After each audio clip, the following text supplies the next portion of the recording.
RBI work कैसे करता है, इसे जानने से पहले जान लेते हैं आरबीआई वर्क क्या करता है। तो स्वागत है सभी का knowing the affairs YT channel में और मैं हूं मनोज। वीडियो शुरू करने से पहले around 100 tons of gold.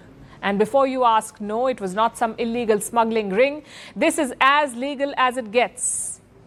This gold belongs to India's central bank, the RBI or the Reserve Bank of India. Until now, it was stored at the Bank of England in London. But the RBI has brought it back, 100 tons of gold.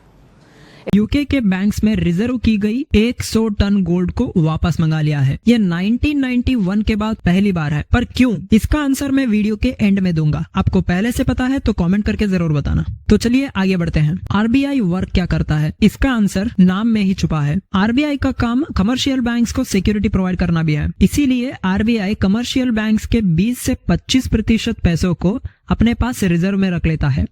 दूसरा काम है भारत के central banking system को maintain करना। इसके under होते हैं currency note को इश्यू करना। आपको पता नहीं है तो बता दूं, नोट को प्रिंट करने वाला आरबीआई होता है, पर कॉइन्स को प्रिंट करने वाला गवर्नमेंट ऑफ इंडिया होता है। तीसरा फंक्शन है इंडिया के गवर्नमेंट के लिए बैंकर के तौर पर वर्क करना, और सबसे इम्पोर्टेंट इन्फ्लेशन को कंट्रोल करना। इन्फ्लेशन बढ़ता कब है, जब भी लोगों के पास बहुत सारा पैसा होता है तब इन्फ्लेशन बढ़ता है। इसे कंट्रोल करने के लिए आरबीआई 6 तरीके यूज करता है। First one MSF, second repo rate, third reverse repo rate, CRR, SLR, bank rate. इन सभी पॉइंट्स के बारे में जानने के बाद ही आपको इन्फ्लेशन समझ आएगा। MSF, marginal standing facility. RBI commercial banks को इमरजेंसी के टाइम पर 1 दिन के लिए लोन देता है। उस लोन के ऊपर जो इंटरेस्ट लगता है उसे ही हम एमएसएफ कहते हैं। Repo rate, RBI commercial banks को 2 से 14 दिन के लिए लोन देता है, उसके ऊपर जो इंटरेस्ट लगता है उसे ही हम रेपो रेट कहते हैं। CRR, cash reserve ratio. Commercial banks के पास बहुत सारा पैसा होता है, उस पैसे में से कुछ परसेंटेज आरबीआई अपने पास सिक्योरिटी के तौर पर रख लेता है, क्योंकि जब भी कमर्शियल बैंक्स बैंक्रप्सी के कगार पर आ जाते हैं तब आरबीआई बैंक रिजर्व रखे पैसों को उस बैंक को वापस देता है। उन पैसों के कारण लॉस हुए बैंक को सर्वाइव करने का एक मौका मिलता है। एसएलआर,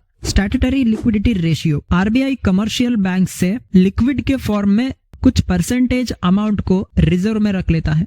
इमरजेंसी के टाइम में जो सामान जल्दी से पैसों के रूप में कन्वर्ट किए जाएं, जैसे कि कैश और गोल्ड, और नहीं तो गवर्नमेंट सिक्योरिटीज। गवर्नमेंट सिक्योरिटीज मतलब एक पेपर जो आरबीआई के द्वारा प्रोवाइड किया जाता है, और उस पेपर को गवर्नमेंट के पास जाकर देने से हमें पैसे देते हैं। अब जानते हैं बैंक रेट। आरबीआई 28 डेज से भी ज्यादा कमर्शियल बैंक्स को जो लोन देता है और उस लोन के ऊपर जो इंटरेस्ट लगता है उसे ही हम बैंक रेट कहते हैं। पहले हमने जाना था रेपो रेट, अब आप जानेंगे रिवर्स रेपो रेट। जब कभी भी कमर्शियल बैंक्स के पास लोन दे लेकर कुछ अमाउंट सरप्लस में बच जाता है और उस पैसे को आरबीआई के पास लोन के रूप में दे देते हैं और उस लोन के ऊपर इंटरेस्ट वसूलते हैं, इसे ही रिवर्स रेपो रेट कहते हैं। एग्जांपल, आप कमर्शियल बैंक हो, आप उसे जाकर आरबीआई को लोन के रूप में दे देते हो और उस लोन के ऊपर आप इंटरेस्ट वसूलते हो, इसे ही रिवर्स रेपो रेट कहते हैं। यहाँ पर आरबीआई ने आपको लोन नहीं दिया, आपने आरबीआई को लोन दिया है, यानी कि उल्टा हो गया, इसीलिए इसे रिवर्स रेपो रेट कहते हैं। जब कभी भी आरबीआई के द्वारा इन 6 इंटरेस्ट पॉइंट को बढ़ाया जाता है तब इन्फ्लेशन कम होने लगता है, क्योंकि मार्केट में मनी सप्लाई कम होता है। एक एग्जांपल से समझते हैं। कमर्शियल बैंक्स के पास जितना भी पैसा होता है उनमें से बहुत सारा पैसा वो लोग लोन के रूप में लोकल जनता को दे देते हैं। उसी पैसों के दम पर लोग मार्केट में खरीदारी करते हैं।